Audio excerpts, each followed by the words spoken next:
Here's your Fox 4 Top 9 at 9 stories tonight. A Waco man is in jail for aggravated sexual assault of a child. Waco police are looking for 2 people accused of stealing from a Walmart in 2 separate cases. Lacey Lakeview Police Department is looking for 3 men responsible for robbing a local convenience store. Belmead police are looking for a man accused of assaulting his wife and setting fire to their mobile home. College Station police need help finding a man responsible for a string of car burglaries. Scott has a look at your weekend weather forecast. The city of Copperas Cove will hold a runoff election to fill a vacant city council position. Bryan has taken a park off the list of possible places for its new skate parks. Parents may be the reason why their teens are on their cell phones while driving, and these stories and more coming up on Fox 44 News at 9. Good evening and thank you for joining us. I'm Marlena Hamilton. Rachel Roller has the night off. A Waco man is in jail for aggravated sexual assault of a child. Leslie Coleman Jr. was arrested yesterday. He is accused of inappropriately touching and performing sexual acts on a 4-year-old girl.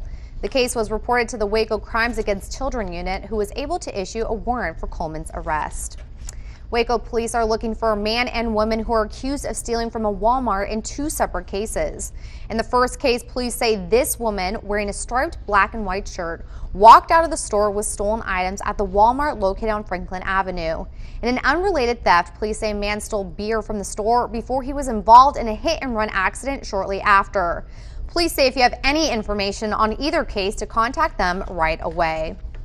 Lacey Lakeview Police Department is looking for 3 men they say are responsible for robbing a local convenience store Tuesday night. According to police, the incident happened around 11 p.m. at the Texaco convenience store located at 1900 East Craven. Officials say 3 black males entered the store and assaulted and robbed the clerk. One of the men, police say, pulled out a handgun and struck the clerk with the gun, causing serious bodily injury. Police are asking anyone with information on this crime or the identities of the robbers contact the police department immediately. Belmead police are looking for a man accused of assaulting his wife and setting fire to their mobile home.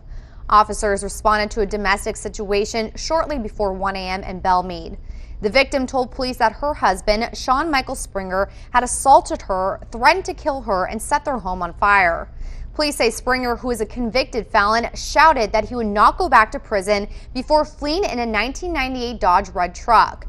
Anyone with information on Mr. Springer's whereabouts is asked to call Belmead police. Police are investigating the disappearance of a large sum of money from the Temple Civic Theater. On March 13th, Temple police learned that someone removed an undisclosed amount of money from the theater's account without permission. The money was removed between September 2012 and March 2014.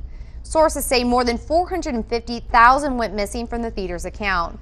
The investigations unit is still looking into the theft. College Station police are asking for your help identifying a man they believe is responsible for a string of car burglaries. The video was taken in the 4000 block of Spring Garden Drive on July 26. The man in the video is described as Hispanic, 5 foot 6 inches tall, with a tribal tattoo on his right shoulder. If you have any information about the man in the video, contact the College Station Police Department right away. Waco emergency responders rescued a man who had fallen from a cliff in Cameron Park earlier this afternoon. Dispatch received a 911 call from witnesses who heard a man screaming for help around 11:40 a.m. Police say a young man in his early 20s was reading a book on the cliff when he stood up and lost his balance. The man fell down the cliff into thick brush. Waco rescuers want to remind hikers in the area to be aware of their footing. Sometimes folks will come out and want to see the fresh air and on a trail, and things go bad sometimes. They really need to know and be aware of their footing at all times. If they are close to a cliff edge, be aware of that.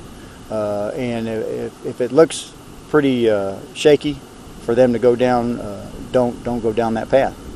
The man was taken to the hospital and treated for minor injuries.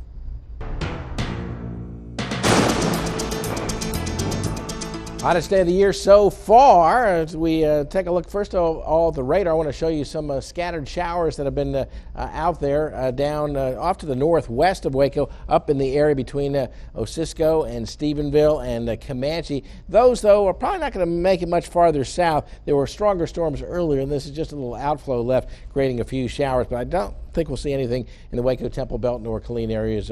Brazos Valley seen a couple of isolated showers, but not too much in the Brazos Valley. Let's now look at those temperatures. And again, to mention, it was the hottest day of the year so far. 102 in Waco, 102 in Gatesville, 100 in Temple and Fort Hood, 102 Killeen, 104 Atlanta, 102 Brownwood, 97 Bryan College Station. Bryan College Station has not been to 100 degrees yet. The heat index value has been up around 101 to 105 across there. It's been a pretty oppressive day, and winds from the south. Now, we'll watch these storms again tomorrow to the north, but by Monday, we could see a few in our area. In the meantime, a hot weekend, 78 tonight. Tomorrow's high, 102 again. Back in a few minutes. Back to you. The city of Copperas Cove will hold a runoff election in a few weeks to fill a vacant city council position. The election will take place September 2nd from 7 a.m. to 7 p.m. at the Police Department Community Room. It's to fill the city council place 5 vacancy. Early voting will be held August 18th through the 28th. You can also contact the city to apply for a ballot by mail. Bryan has taken a park off the list of possible places for its new skate parks. After a unanimous vote by the City Council, Hudson Park has been removed from the list, narrowing it to Williamson Park and Sue Haswell Park. There are other locations near Hudson Park that could be added, but will be somewhere in East Bryan. A deadline for a decision has not been set, but the city hopes to break ground on the new parks during October or November. Helmets, pads, and cleats are items needed for the start of football season. As kids are gearing up for the upcoming Friday night games, the threat of concussions is on the rise. Although some effects of a concussion can be temporary, doctors warn parents to recognize the signs. Son or daughter comes home from practice and they're not quite themselves, if they're having a headache, dizzy, even it can be as subtle as a mood disturbance. That's something to make sure to bring attention to the athletic trainer or have evaluated by a physician if there's not an athletic trainer at their school to check that out. For more information on concussions, please visit our website. Parents may be the reason why their teens are on their cell phones while driving. A new study suggests half of teenagers are talking to their mom or dad while behind the wheel. Centers for Disease Control and Prevention researchers surveyed 400 U.S. drivers between 15 and 17 years old. 40% of the younger teens decided not to use their phones and drive, but that number decreased to only 10% in the 18-year-old age group. Delta is #1 in the U.S. when it comes to fewer canceled flights and mishandled bags. They also do better with on-time arrivals. The Atlanta-based carrier also got top markers for most improved customer service. That's according to Airfare Watchdog, the company that puts together an annual list based on airline performance. Delta achieved the top score overall, a big improvement from last year when they were in 6th place. According to TrueCar Research, August might be the best month to buy that new car you've been wanting. Historically, they say this month tends to have the lowest average sale price at around $30,000. Why? Dealers are trying to move out their old inventory to make room for new models and can give you a better deal. TrueCar says the first 2 days of any month are also good times to buy a car. While the economy is improving, thousands of Americans are still struggling with the long-term effects of being unemployed. Fox Business Network's Christina Scotti tells us the story of 3 people who joined a new program aimed at getting Americans back to work.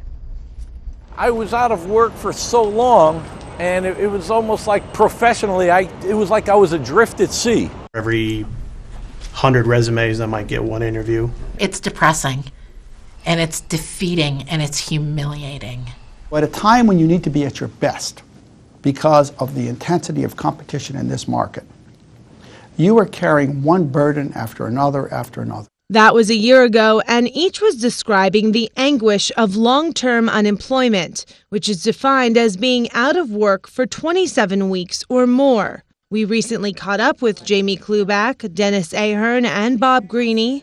They all have been long-term unemployed, and they all have participated in Platform to Employment, a program run by Joe Carbone that tries to get people who've been out of work more than a year back to work. I am employed full-time. I was definitely a lot more depressed and pessimistic a year ago. You actually got hurt when you were on this job, correct? I did. Several times I thought to myself, my God, I'm so lucky I have a job when this happened.